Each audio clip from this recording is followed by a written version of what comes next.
cumprimentar cada irmã nessa noite,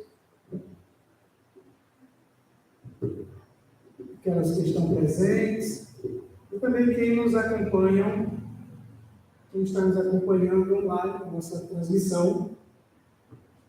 Nos cumprimento com a graça e com a paz do nosso Senhor e Salvador Jesus. Amém? Muito bem, vamos abrir as nossas Bíblias no livro de Ruth. E assim nós vamos dar continuidade aos nossos estudos do livro 12 Mulheres Extraordinariamente Comuns, é o 4º capítulo. No livro de Ruth, logo depois aí no livro dos Juízes.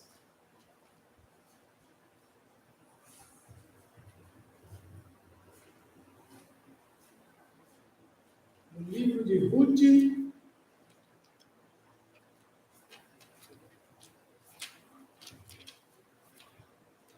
capítulo número 1.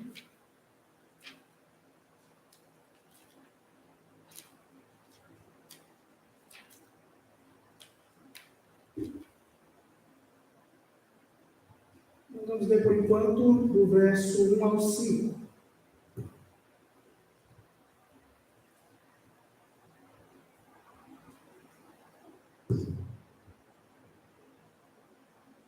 No livro de Ruth, do verso 1 ao 5.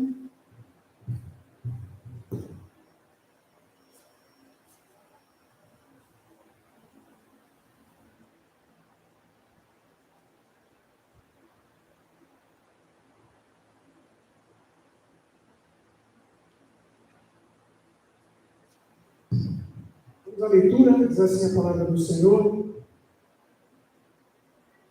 Nos dias em que julgavam os juízes, houve fome na terra.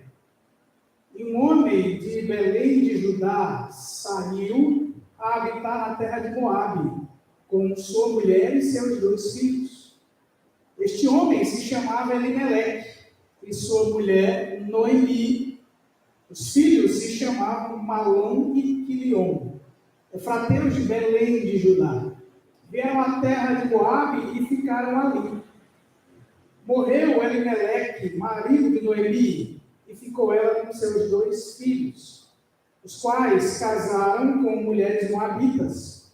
Era o nome de uma Orfa e o nome da outra Ruth. E ficaram ali quase 10 anos.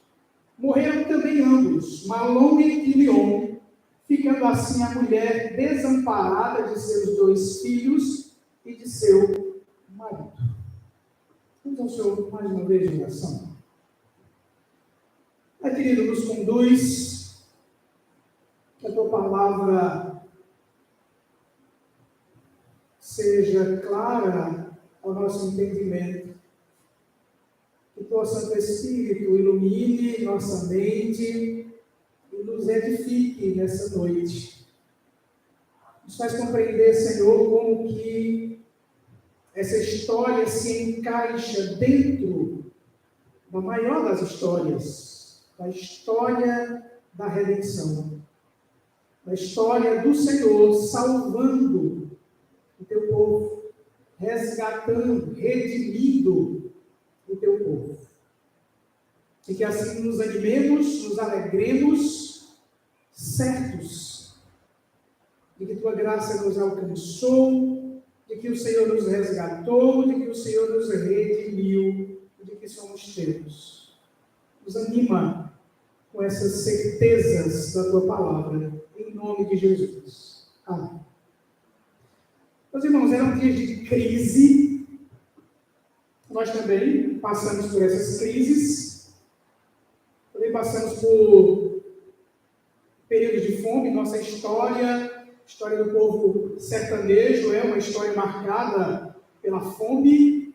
Não é à toa que há alguns marcos na história do povo sertanejo que o diferencial daquela data era uma grande fome, como, por exemplo, a famosa seca do 15, que nós não experimentamos. Os nossos avós, bisavós, tataravós tiveram que enfrentar essa seca.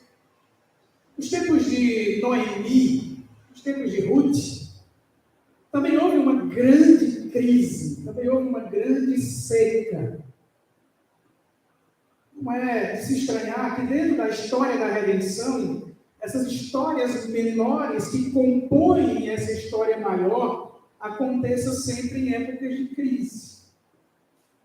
Mês passado nós estávamos falando aqui sobre Raabe, e como Raabe viveu também tempos de crise. Como que ela viveu um tempo de crise moral, ela mesma era um exemplar da vida boêmia e imoral que o seu povo vivia, que o povo cananeu vivia. E como que ela, mesmo nessas condições, foi resgatada, mesmo nessa crise, na história de um conflito, na história em que Israel atacaria a terra de Canaã e começaria por Jericó. E como que no meio desse conflito, em que um exército, um povo haveria de invadir outra terra, nessa história de conflito há essa história da graça de Deus resgatando a prostituta Raabe, a inserindo dentro da história, da promessa do Redentor Jesus, que haveria de vir posteriormente, e como que a história de Raabe e a história de Ruth vão se cruzar. Raabe vai ser a mãe de Boaz. Boaz vai ser o resgatador de Ruth. Ambos vão gerar um filho chamado Obed, que vai gerar Jessé, que vai gerar o grande rei Davi, de quem o nosso Messias, Jesus, é descendente dessa história de realeza. Então, como que na história da redenção, Deus, de maneira tão graciosa, vai inserindo pessoas de caráter duvidoso ou pessoas idólatras, e Ele vai enxertando nessa história, Ele vai redimindo essas pessoas, enxerta nessa história e as faz serem participantes diretas da história da qual virá o nosso Salvador. Aqui nós temos uma história muito semelhante. É uma época de crise, o texto começa dizendo que era na época, os dias, em que julgavam os juízes.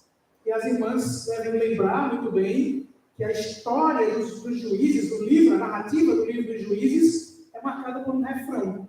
O refrão do livro dos juízes é: e não havia rei sobre Israel, e cada um fazia o que era reto aos seus próprios olhos. Não levavam em consideração a lei de Deus. Cada um fazia o que bem entendia. Cada um era a lei de si mesmo. O que importava eram as nossas regras particulares. E assim, a época dos juízes era uma época desregrada. Não é à toa que no final do livro dos juízes, meus irmãos, se vocês lerem o livro dos juízes e prestarem atenção, vocês vão ver que a história mesmo termina no final do relato da vida de Sansão. Só que depois ainda tem alguns capítulos que vão narrar duas histórias. A história de um homem que rouba a própria mãe, o nome desse homem é Mica. Ele rouba a própria mãe, com esse dinheiro roubado, ele constrói um santuário cheio de divindades.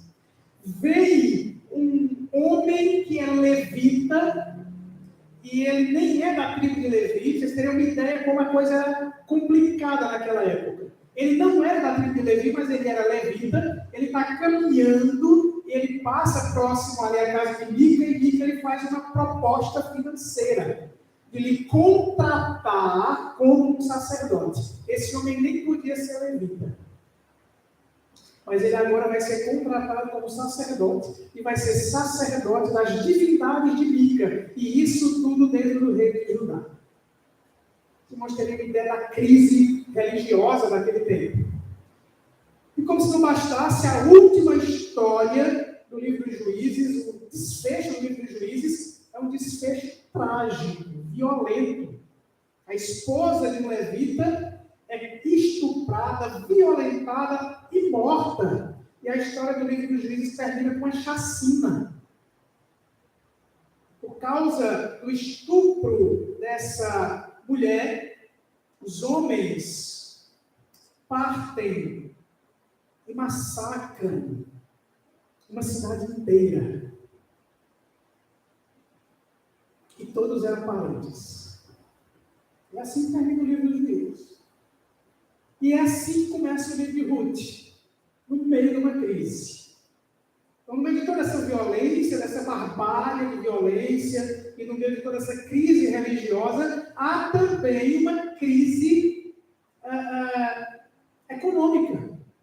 Eles estão no contexto agora de fome. A terra que Deus prometeu para aquele povo, que manaria leite e mel, está faltando pão, está faltando comida em Belém de Judá. E um homem chamado Elimeleque, ele vai sair dali e ele vai buscar, ele deixa de esperar no Senhor e ele toma uma decisão nesse tempo de crise. E às vezes as decisões nos tempos de crise são decisões precipitadas. Elimeleque se precipita, sai de Judá, sai da terra que Deus prometeu ao seu povo, terra a qual eles habitavam, estavam lá. E ao invés de Elimeleque buscar socorro entre os seus irmãos, entre as outras tribos de Israel, Elimeleque vai buscar abrigo, vai buscar alimento na terra de Moabe. E assim começa o livro de Ruth, uma crise absurda.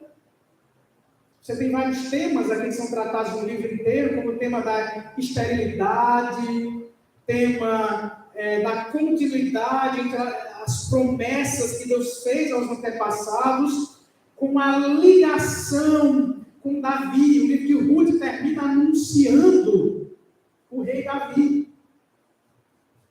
E como que Deus haveria, depois de fazer uma aliança com Davi, renovar as esperanças messiânicas com aquele rei.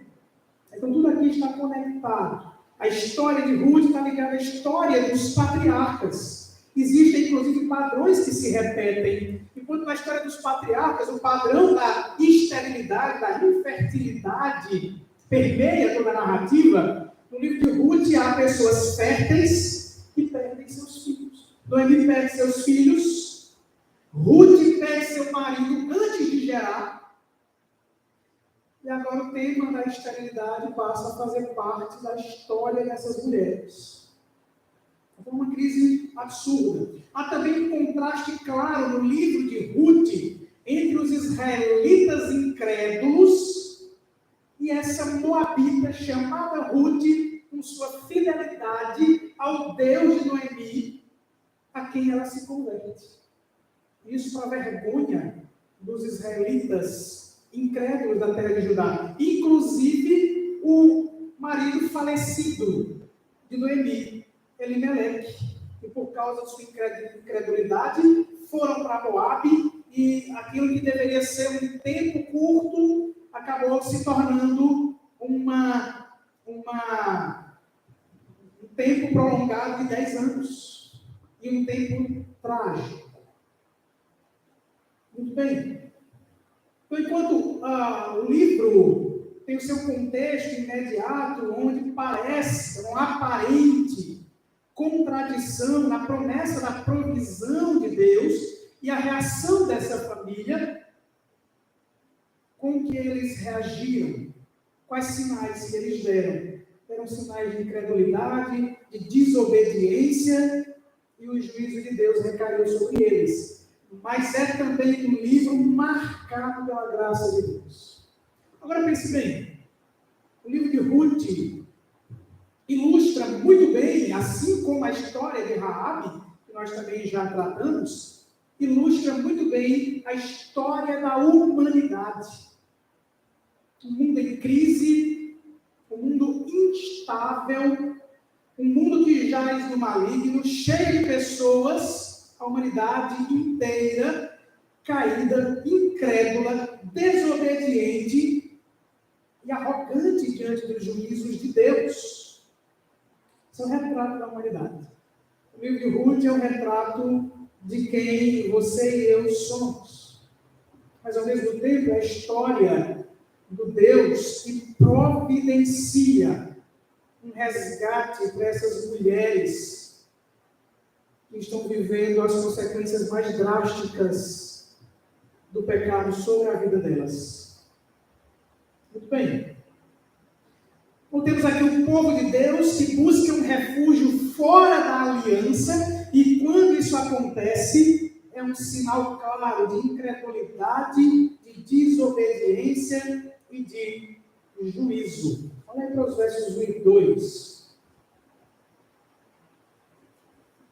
Olha como esse livro é marcado pela incredulidade de Elimeleque, o cabeça dessa família. Nos dias em que julgavam os juízes, houve fome na terra. E um homem de Belém de Judá saiu a habitar a terra de Moabe, com a sua mulher e seus 2 filhos. Este homem se chamava Elimeleque e sua mulher Noemi. Os filhos se chamavam Malom e Quilion, efrateus de Belém de Judá, vieram à terra de Moabe e ficaram ali. Então, a época... O texto deixa bem claro, na época dos juízes, a época em que quebrar os mandamentos de Deus era a coisa mais comum. Não havia temor a Deus. E as pessoas faziam o que bem entendiam. E sofriam as consequências. E se os irmãos prestarem atenção também na leitura de Deuteronômio 28, é um texto muito longo, não vou fazer a leitura dele, os irmãos podem conferir em casa. Mas você vai ter em Deuteronômio 28 uma série de promessas de bênçãos de Deus ao seu povo, caso eles permanecessem obedientes à lei do Senhor. E há uma lista maior de punições, de maldições, que Deus imporia sobre o seu povo, caso eles desobedecessem, caso eles quebrassem os mandamentos do Senhor. Lembre que o contexto é o contexto do livro dos juízes, onde cada um fazia o que bem entendia. Até os sacerdotes e levitas, e talvez se brincar, eles eram os mais corruptos. Os bandidos mais corruptos da época dos juízes era a elite religiosa. E, obviamente, diante de tanta desobediência, uma das punições ou maldições que Deus promete lançar sobre o povo, fazer recair sobre o povo, era a escassez, era a fome. Essas pessoas que estão em Belém de Judá, ou naquela região, passando fome, passando por um tempo de escassez, de falta de chuva, eles plantavam e Deus não mandava chuva para aguar suas plantações, e eles não conseguiam colher o suficiente, e veio fome. Era uma punição da parte de Deus pela incredulidade deles. Agora perceba que o texto não diz, e Elimeleque se arrependeu de seus pecados e buscou o Senhor. De jeito nenhum. O texto diz que houve fome na terra e esse homem simplesmente pegou sua família e saiu para uma terra longe da promessa de Deus, longe da aliança de Deus. Eles foram para Moabe. Eles manifestaram incredulidade, manifestaram aquilo que já era comum na época dos juízes, uma incredulidade em relação às promessas de Deus.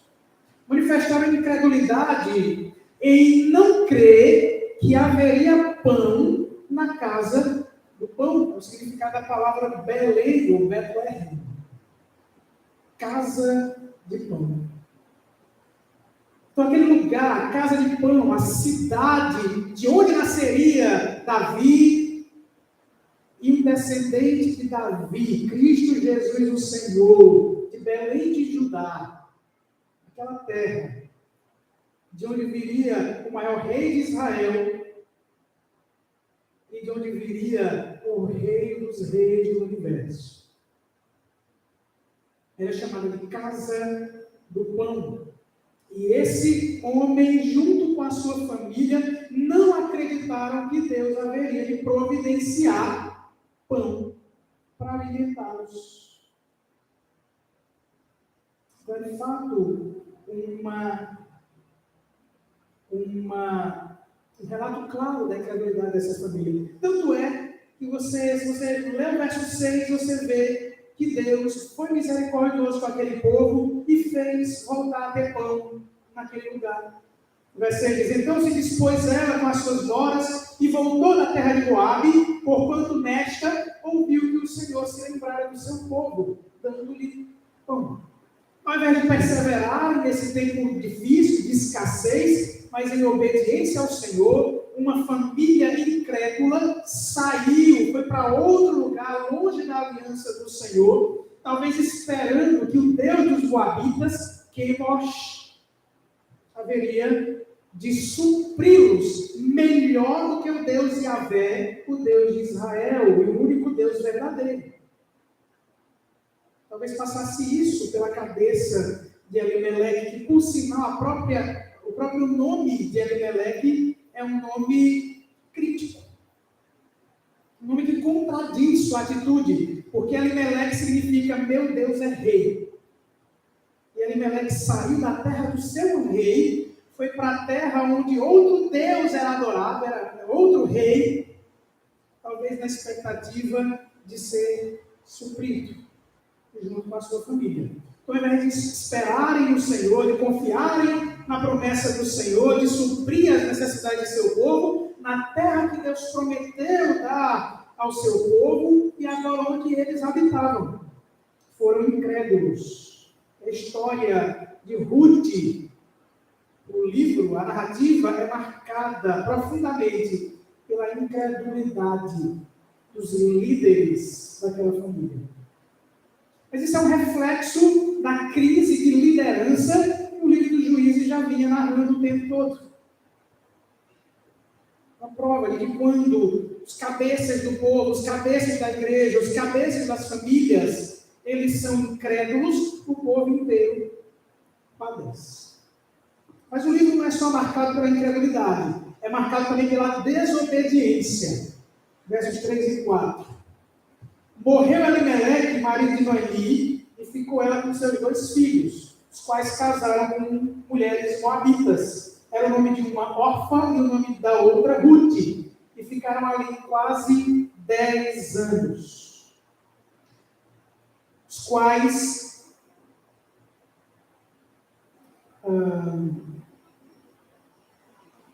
só os versos 3 e 4 mesmo. Muito bem. Então, sair de Israel e ir para Moabe era também sinal, não apenas de incredulidade, mas de desobediência.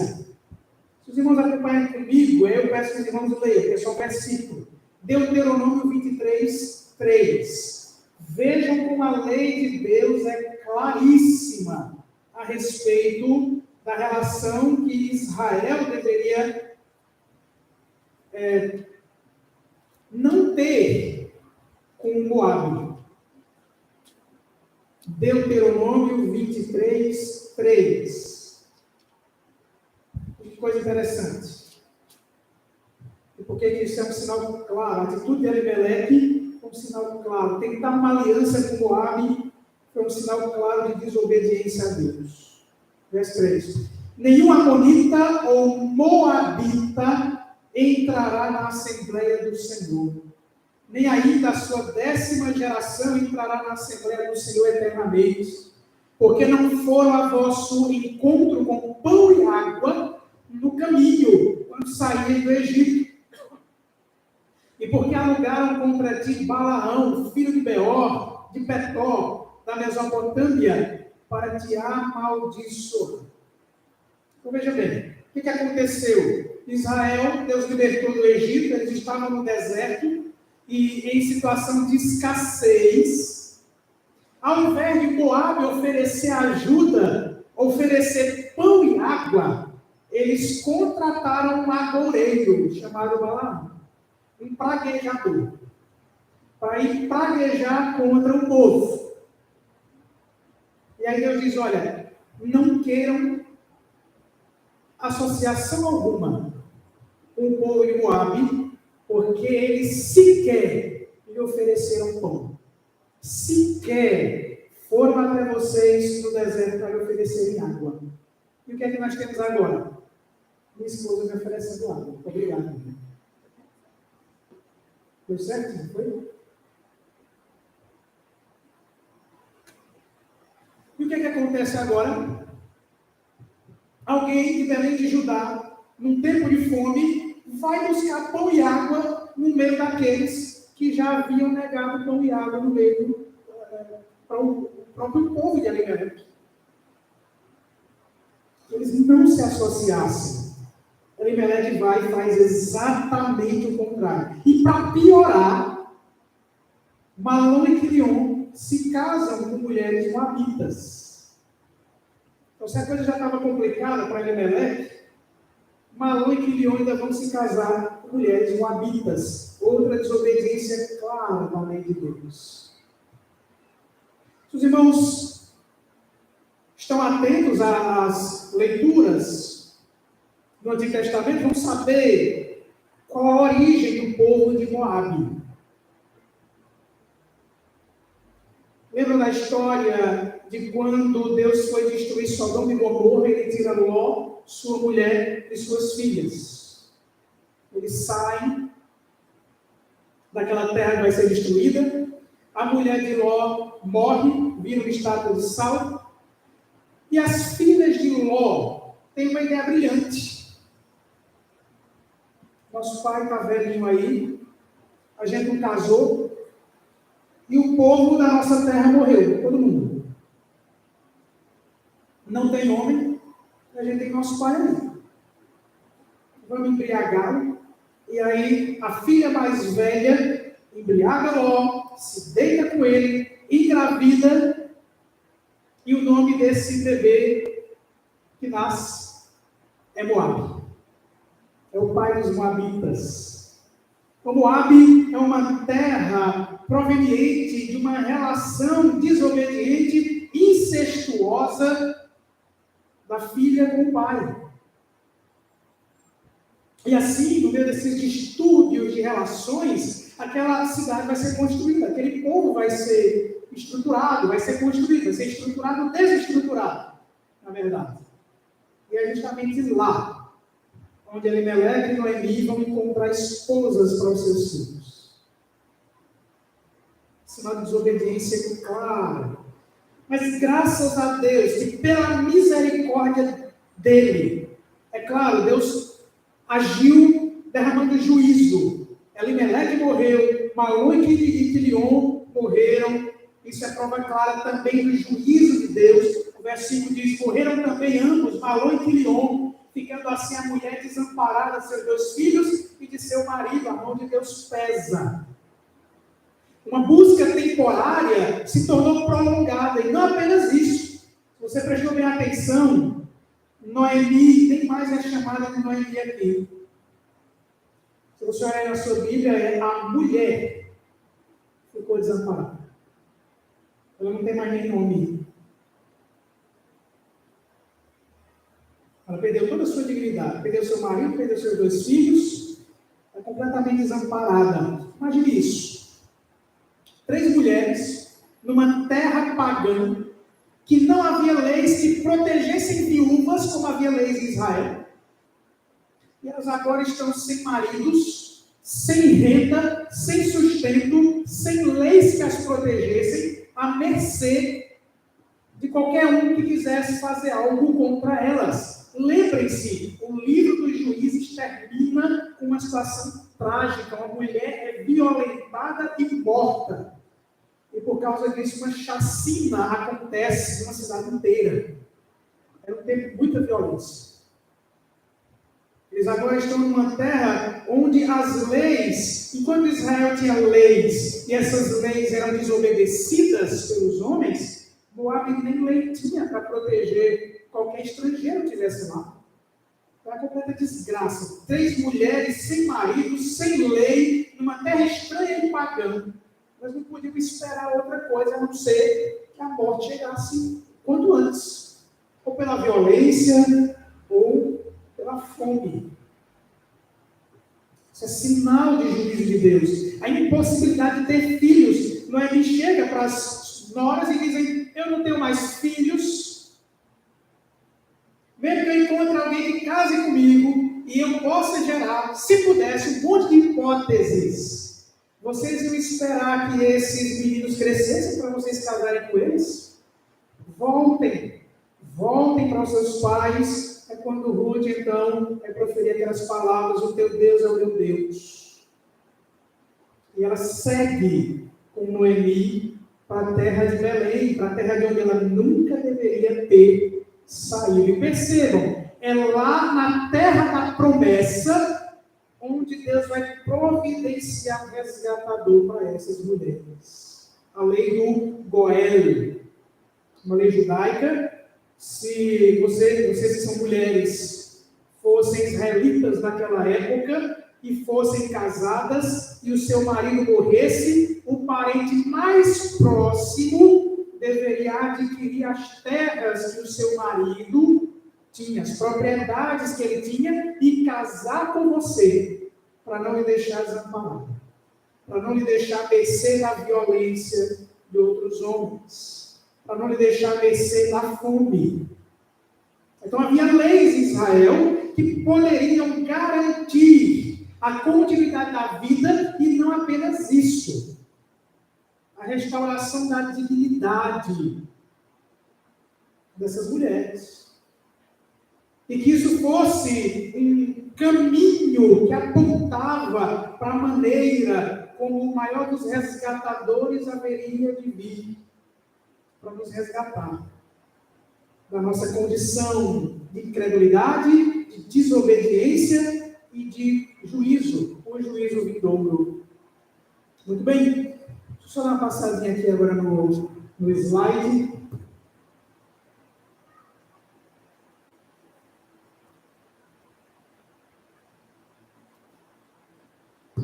E é justamente lá, quando elas retornam na terra da promessa, que Deus vai garantir que o resgatador surja. Não passou só na minha...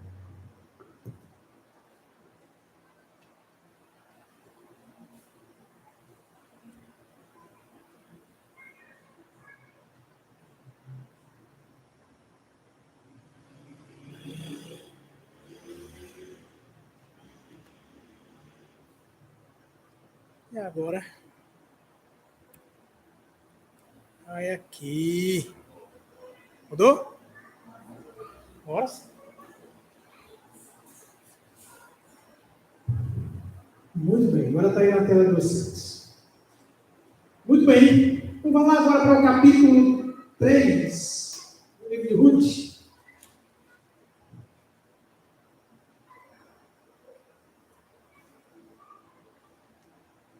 Aqui nós temos uma atitude da experiência de Noemi. Noemi olha para Ruth e diz: olha, já havia tido aquele episódio em que Ruth vai ao eirado e ali ela se encontra com Boaz, naquele primeiro momento. Boaz lhe favorece, pede para que nenhum dos seus servos atente qualquer coisa contra Ruth. Não apenas isso, que à medida que os segadores, que trabalham na lavoura, na colheita do trigo, à medida que eles fossem colhendo a cevada, colhendo o trigo, eles fossem deixando para que Ruth fosse catando. Ao ponto que ela retorna para casa, para onde Noemi está, e Noemi fica surpresa com a quantidade de grãos que ela traz. Não apenas isso, Boaz ordena que Ruth, lá no eirado, se alimentasse da comida dos trabalhadores. Ela podia trabalhar, aliás, além de colher, para levar para casa, ela podia se alimentar lá. E daquilo que ela se alimentava, lá no eirado, ela também levava para a sogra. Ela também levava para Ruth. Ela levava alimento pronto e ela levava trigo para fazer pão. Ao ponto de elas poderem se sustentar semanalmente. E aí, Noemi, com toda a sua experiência, percebe que tem alguém que está sendo favorável a Ruth. E ela lhe dá uma ideia. Diz: vai lá, espere ele comer, espera ele beber, ficar farto, e chegar a hora que ele vai tirar aquele cochilo. Você vai lá, de fininho, descobre os pés de Boaz, se deita ao lado dele. Não faz mais nada. Deixa que ele vai fazer o resto. Deixa que o resto é com ele. E ela vai fazer isso. É claro, não tem nada de indecente aqui. Tudo isso faz parte do ritual de cortejo. O que Noemi orienta Ruth a fazer é pedir Boaz em casamento. Isso é incomum, a mulher pedir o outro em casamento. John MacArthur até diz que Boaz talvez, que era muito provavelmente era um solteirão, não fosse muito habilidoso nessa arte da paquera. Ou então ele tivesse algum tipo de deficiência que afastava as mulheres. Às vezes John MacArthur quer deixar entender que Boaz era um cabra meio feio. Eu não acredito nisso. Ele é um homem mais velho, mas não necessariamente fosse alguém repugnante para que as mulheres não se aproximassem. Prefiro acreditar que Deus providencialmente manteve esse homem solteiro até que aparecesse a pretendente escolhida por Deus, Ruth. E assim acontece. O homem acorda e tem uma mulher deitada do lado dele. Está lá no verso 8. Sucedeu pela meia-noite, assustando-se o homem, sentou-se, e eis que a mulher estava deitada a seus pés. Disse ele: quem és tu? Ela respondeu: sou Ruth, tua serva. Estende a tua capa sobre a tua serva. Aqui aceita meu pedido de casamento. Porque tu és resgatador. Disse ele: bendita sejas tu do Senhor, minha filha. Melhor fizeste a tua última benevolência que a primeira. A primeira foi o elogio que Boaz fez, dizendo que a fama de Ruth, mesmo ela sendo uma moabita, como que ela foi fiel à sua sogra. Como que ela não abandonou sua sogra nesse tempo de dificuldades. E aí ele já tinha elogiado Ruth, e ele diz: melhor foi sua atitude agora, que você poderia ter procurado alguém mais jovem que eu, poderia ter procurado até alguém mais rico que eu. Aí ele diz, verso 11: agora, pois, minha filha, não tenhas receio, tudo quanto disseste, eu te farei, pois toda a cidade do meu povo sabe que és mulher virtuosa. Então, perceba os contrastes. Uma mulher virtuosa de Moabe era algo raro entre a sociedade de Israel. Uma estrangeira, elogiada por um belemita original, que era Boaz, filho de Raabe. Muito bem. Só que tem um problema. O problema é que Boaz era o resgatador, mas tinha um resgatador antes dele. Um parente ainda mais próximo de Alimeleque. E ele diz para Ruth: Ruth, espera um pouco. Existe alguém mais próximo da tua família, mais próximo de Alimeleque do que eu. Eu também sou um resgatador, mas antes de mim tem outra pessoa. Então perceba que coisa interessante, é que no meio dessa desgraça toda, Deus providencia graça, e de uma maneira muito interessante. Esse resgatador, ele é um cumpridor da lei, o tempo todo. Ele poderia não ter procurado esse parente mais velho, esse parente mais próximo de Alimeleque, mas ele é um cumpridor da lei. Boaz é um homem de integridade e de obediência à lei de Deus. Então há em Boaz também um contraste com os homens da época dos juízes, que enquanto desrespeitavam a lei de Deus, Boaz era alguém respeitador da lei de Deus. E há aqui um contraste, um paralelo claro entre Boaz, aquele que espera cumprir a lei antes de resgatar Ruth, e Cristo Jesus, o nosso resgatador, que também cumpre toda a lei de Deus, para nos resgatar completamente. Boaz então chama aquele homem e pega 10 outros homens para serem testemunhas daquela conversa. Ele chama aquele homem, ele conta a história, ele diz que aquele parente é um resgatador mais próximo, e ele explica todas as circunstâncias. Ele diz: olha, você tem que comprar as terras de Abimeleque para resgatar Noemi, mas tem que casar com Ruth. E aí aquele resgatador, ele diz assim no verso 6: para mim, não a poderei resgatar, para que não prejudique a minha aqui é a minha família.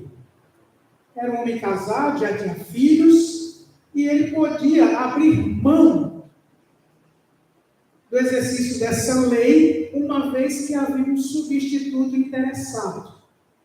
Ele podia se desobrigar nessas circunstâncias. E ele faz uso desse dispositivo da lei de Moisés para não cumprir com a lei do resgatador, dando ao outro esse privilégio. Muito bem. Quando isso acontece, Boaz diz isso. Verso 9.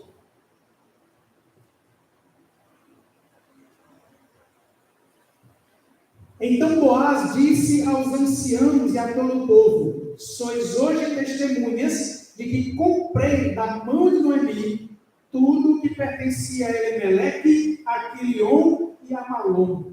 E também tomo por mulher Ruth, a Moabita, que foi esposa de Malom, para suscitar o nome deste sobre a sua herança, para que este nome não seja exterminado dentre seus irmãos e na porta da sua cidade.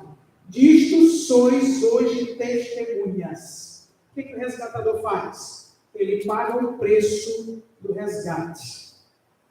E, minhas irmãs, aqui nós temos outro paralelo com o nosso resgatador, o Senhor Jesus Cristo, que além de ter cumprido a lei perfeitamente em nosso lugar, ele pagou o preço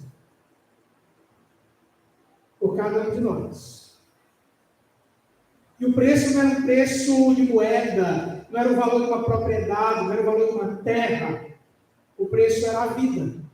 Então, quando nós temos aqui uma mensagem que parcialmente significa o resgate de uma família, de uma mulher com a sua nora, e agora uma reconstrução dessa família, de onde, dentro dessa nova estrutura dessa família, que Deus vai abençoar, que vai ser frutífera, vai vir um descendente chamado Davi. Inclusive a palavra Davi é a última palavra do livro de Ruth.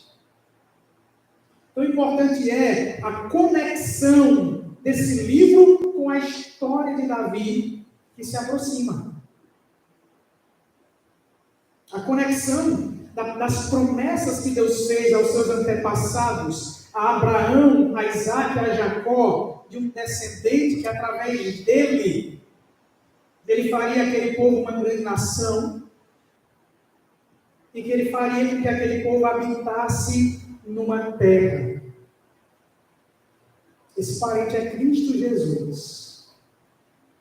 Aquele por intermédio de quem ele faz para o seu Pai um povo mais numeroso que as estrelas do céu, um povo mais numeroso que os grãos de areia do mar, e faz com que em Cristo Jesus nós tenhamos morada definitiva, habitemos numa terra que mana leite e mel, e que nós não a perderemos. Um novo céu e uma nova terra.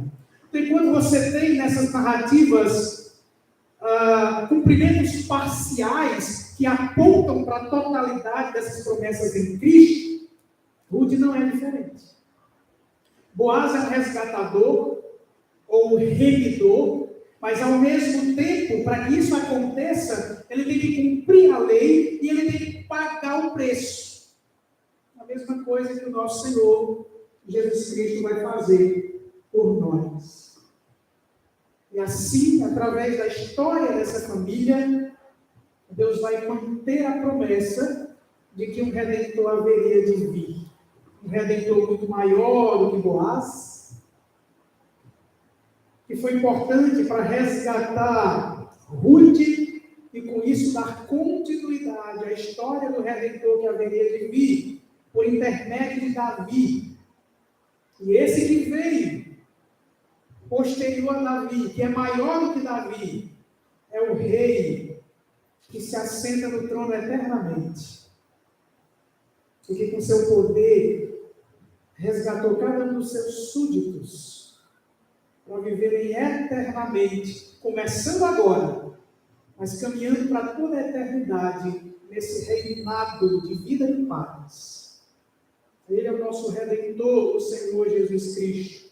Boaz foi resgatador, Cristo é o nosso resgatador. Então, quando olhamos para um texto como esse, quando olhamos para uma história tão bela, uma narrativa tão poética, tão cheia de beleza, nós começamos a perceber que não dá para fazer manobras em relação à aliança que nós temos com Deus. Não existe nenhuma neutralidade diante de Deus. Ele é um Deus que nos fez promessas. E essas promessas são nossas pela fé em Cristo Jesus. Enquanto Ruth tinha um resgatador, e ela precisava confiar nesse resgatador, nós temos um resgatador muito mais digno do que Boaz, que não nos faz um resgate parcial, mas nos resgata plenamente. Então, diante das crises, minhas irmãs queridas, confiemos nas promessas do nosso Deus. Ele prometeu nos resgatar e Ele já nos enviou o resgatador, Cristo Jesus, o Senhor. O livro de Ruth é um alerta claro de que sempre que nós tentamos solucionar nossos problemas fora da aliança, o problema pode ser de escassez financeira, pode ser um problema emocional, um problema no casamento. Sempre que nós queremos soluções precipitadas fora da nossa confiança em Deus, vai ser sinal de incredulidade, de desobediência e de riscos de que o juízo de Deus nos acometa. Agora lembremos que, independentemente do contexto, de abundância, de escassez, de paz ou de conflito, o nosso Redentor continua Rei dos Reis. Então olhamos para Cristo. Assim como Ruth olhou para o seu resgatador, olhemos para Cristo, o nosso resgatador pleno, que pagou o alto preço para que nós fôssemos dele, resgatados por ele, redimidos por ele. Então esse é um texto extremamente evangelístico, o tempo todo apontando para um Redentor maior que viria. Tanto é que a última palavra é Davi. E quando vamos ver a história de Davi, Deus faz uma promessa a Davi de que um rei maior do que ele será o rei do seu povo eternamente. Então confiemos no nosso rei, que é nosso rei hoje e que é o nosso rei para toda a eternidade, o nosso rei Jesus. Muito bem. Então assim nós encerramos o nosso estudo de hoje no livro de Ruth. O próximo mês é a história de Ana. Eu passo de volta a palavra para a nossa irmã Ana Maria. Não é a Ana